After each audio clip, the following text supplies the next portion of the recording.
si awak. Wak gapo tu? Hari ni kita bersama orang Leja sendiri nak buat kuih tradisional Kelantan, iaitu kuih cemek molek. Kita dah sedia dah ubi stella ni.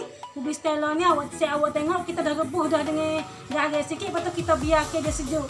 Lepas tu bahan-bahan dia nya kita ada ubi stella rebus, tepung ganda, air dan juga gula. Jom kita tengok cara-cara buat dia.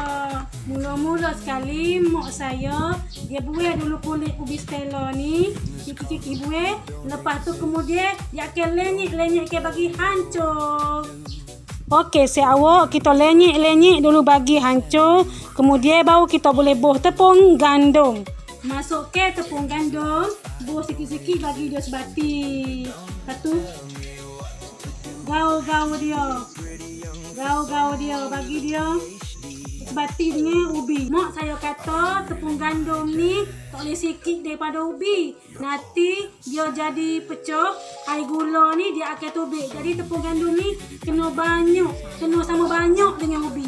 Sama banyak dengan ubi deh. Okey, apabila kita dah siap uli, kita bentuk keduh dia bulat-bulat. Bentuk keduh dia bulat-bulat sebesar ni. Untuk kita nak bentuk ke dia, nak penyek-penyek ke dia, nak masuk ke gula. Lepas ni dah kita bentuk bulat-bulat tadi, kita lenyek ke dia. Kemudian kita isi ke gula dalam ni. Isi sedikit sahaja gula, jangan banyak sangat. Lepas tu kita bentuk-bentuk ke dia seperti ini. Kita bentuk-bentuk ke dia seperti ini sebelum kita goreng. Tengok cara goreng legend kita ni buat kijau lagu mana. Minyak pun dah panas. Sekarang ni kita goreng adonan tadi. Bismillahirrahmanirrahim. Alhamdulillah. Goreng dalam keadaan api yang besar. Lepas tu goreng sehingga cekmek ni keperangan, baru boleh akak. Jangan slow api. Kalau slow api takut nanti air gula dia tubik. Okey, dah masuk ni. Sekarang bolehlah kita angkat dia. Tengok si awak gemuk-gemuknya.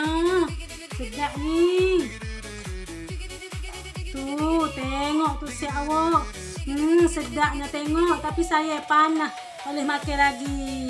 Okey, selamat mencuba. Terima kasih sudi menonton.